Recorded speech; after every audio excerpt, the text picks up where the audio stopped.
and welcome to What on Earth, the podcast of the Environmental Investigation Agency, or EIA. Our investigators first exposed the huge scale of the criminal wildlife trade linked to Vietnam in our 2018 report exposing the Hydra. This was followed in 2021 by the report Vietnam's Footprint in Africa, which confirmed that, despite efforts by its government, the country remained the primary destination for illegal wildlife trade products sourced from the African continent. Building on that work with follow-up research and an investigation on the ground last year, our latest report, A Pivotal Player, Vietnam's ongoing fight against the illegal wildlife trade, concludes that, although the country has made significant inroads, key challenges remain. I'm Paul Newman, EIA Senior Press and Communications Officer, and joining me in this episode to discuss the key findings of the new report are EIA UK Senior Wildlife Campaigner Linh and EIA US Senior Wildlife Policy Analyst Taylor Tench. Lynn, Taylor, welcome, and thanks for taking the time to talk to us today. Thanks so much, Paul. Great to be here. Paul. Thank you. Lynn, as the new report's the latest in an ongoing piece of work, perhaps you could start us off with a bit of background on the situation. Specifically, what species and volumes are we talking about, and why are they so consistently trafficked? Thank you, Paul. For more than a decade, Vietnam has been repeatedly highlighted for its role in global wildlife crime. EIA previous report in 2018 and 2021 have documented the operations of the Vietnamese network in many African countries, smuggling large quantity of elephant ivory, pangolin scales, and rhino horns into Asia.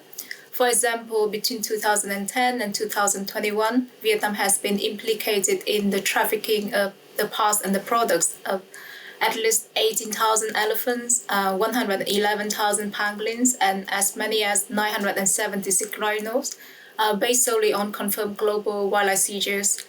With this new report, we continue to document the involvement of Vietnam in this trade between 2022 and 2024.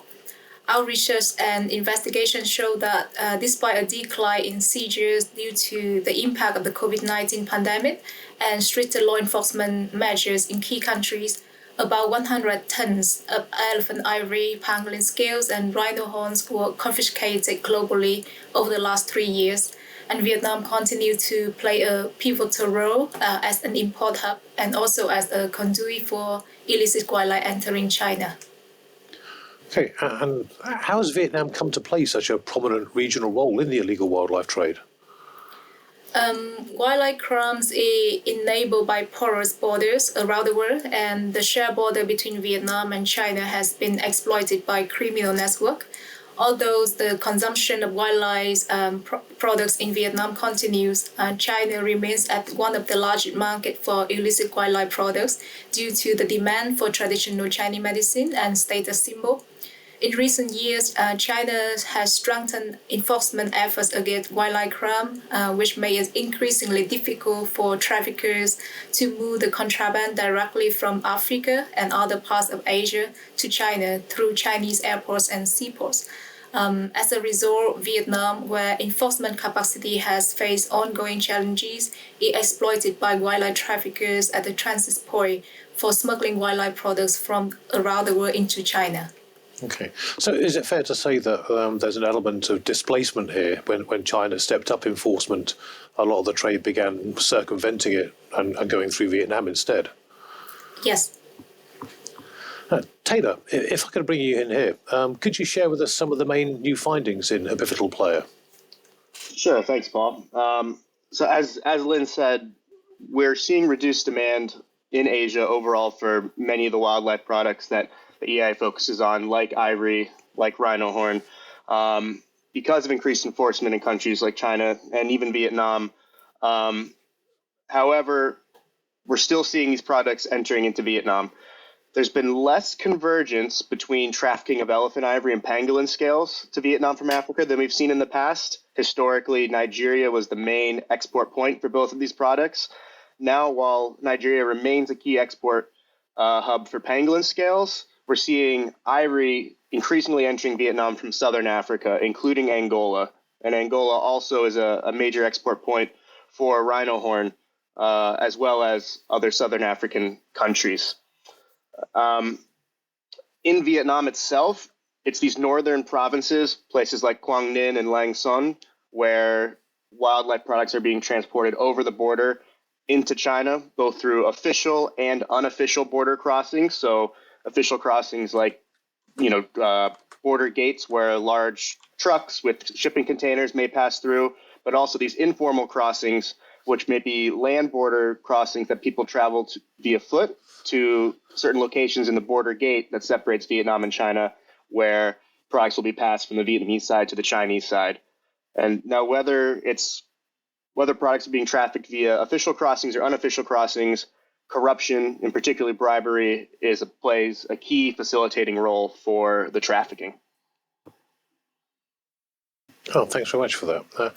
As well as our senior policy analyst in our US office, you're also EIA's resident rhino expert. Now, although South Africa is still the top country implicated in rhino horn trafficking, there haven't been any public reports of rhino horn seizures directly linking it to Vietnam between 2022 to 24. But I presume this doesn't mean that the trade is on pause. So what conclusions can we draw from that? Yeah, thanks. You're absolutely right. The trade is not stopping. We're still seeing rhino horn from South Africa moving to Asia, and particularly into Vietnam. But the reason we haven't seen these public reports over the past couple of years is due to a couple different factors. One, rhino horn is likely being smuggled out of South Africa to neighboring countries before it's exported abroad. I mentioned Angola earlier is a key exporting country. Mozambique is also a major country of rhino horn export en route to Vietnam. We're also working with limited and incomplete data.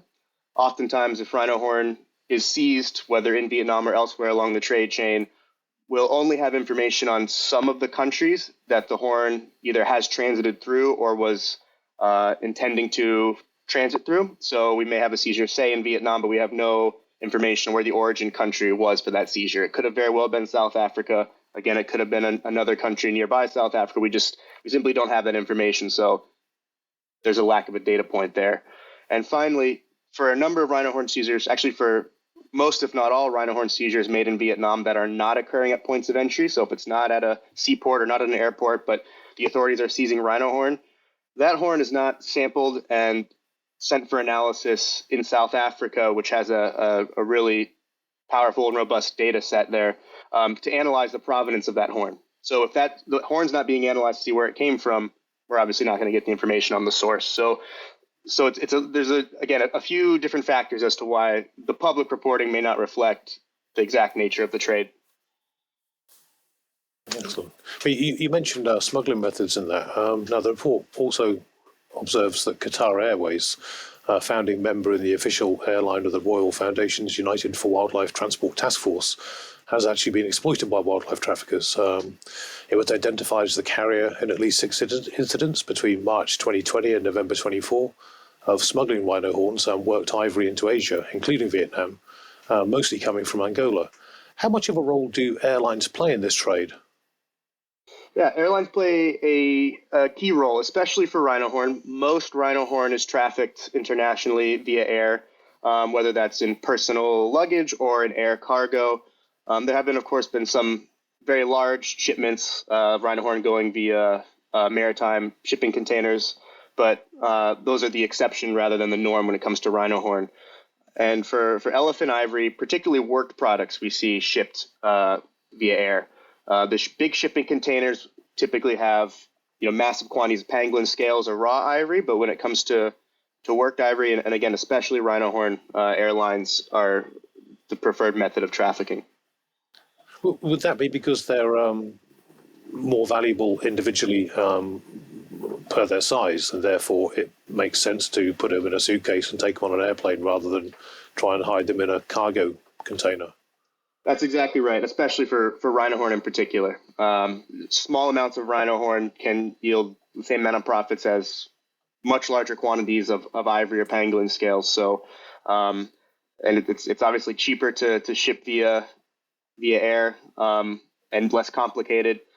So rhino horn and air trafficking go hand in hand.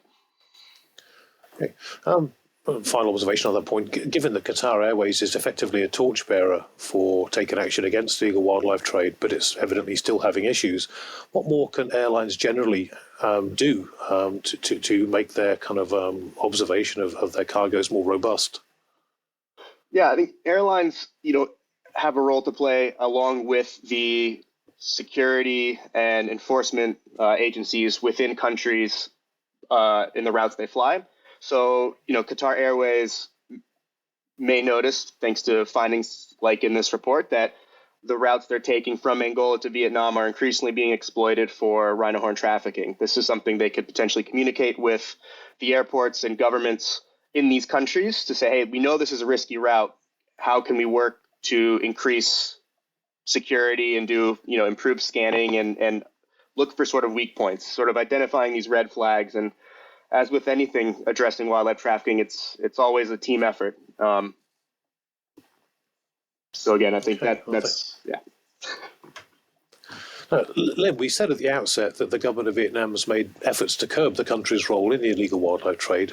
Can you give us an idea of what it's actually been doing? Yes, Vietnam has made commendable efforts in tackling wildlife crime in terms of both legislation and enforcement measures. This includes the revision of the Penal Code in 2017, in which wildlife crime is treated as a serious crime with maximum sentencing up to 15 years imprisonment. Over the last 3 years, on average, about 98% of wildlife trafficking cases resulted in arrest and 41% of all prosecutions resulted in imprisonment, which is high. In addition, there haven't been successful prosecution of large-scale trafficking incidents involving African ivory and pangolin scale at Vietnamese seaports. For example, in 2022, a defendant was convicted to 13 years in prison for his involvement in trafficking more than 10 tons of wildlife products from South Africa and Nigeria into Vietnam. Okay.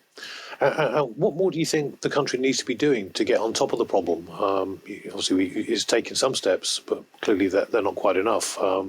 What do you think it needs? To turn the tide against wildlife crime, Vietnam needs to strengthen international and regional cooperation with source, transit, and destination country in the supply chain. This includes conducting joint intelligence and financial-led investigations to dismantle wider network responsible for the illicit trade. In many countries, including Vietnam, seizures and arrests are considered as enforcement outcomes. But seizures and arrests alone are not enforcement outcomes. The interception of wildlife contraband needs to be followed up by comprehensive investigation to gather robust evidence to support prosecutions, leading to tangible deterrence and consequently preventing wildlife crime. Furthermore, corruption plays a key role in facilitating illegal wildlife trade, and Vietnam needs to increase anti-corruption measures, in particular at key ports and border crossing, to tackle the issue more effectively.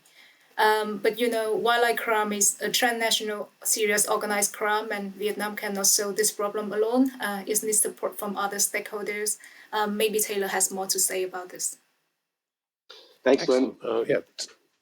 Taylor, obviously Vietnam is pivotal, but it's clearly not, as Lynn said, a standalone player, and it can't possibly hope to address the problem on its own. What do you want to see other countries doing to help out? Yeah, thanks. I mean, I think Lynn said it really well in that it is going to take international collaboration. So that's Vietnam being proactive and reaching out to other countries, but it's also other countries being proactive and reaching out to Vietnam and lending resources and capacity where they can. Intelligence sharing and joint intelligence-led investigations are the goal. I think a start is just basic information sharing, basic relationship building with key counterparts. And if countries don't know, or individuals and agencies in these countries don't know who they should be talking to, groups like EIA can be helpful in facilitating those connections. So it really is that information sharing and relationship building that's kind of the big final push to really make this a collaborative effort to prevent the trafficking of these threatened species. Okay, well, Lynn, Taylor, thank you very much for joining us today. It's been a pleasure chatting with you. All right, thanks so much, Paul. Thank you, Paul. Now, if you've enjoyed listening to this podcast, please watch this space for future episodes, and do check out our website at eia-international.org to find out more about our work. Thanks for joining us, and wherever you are out there, stay safe.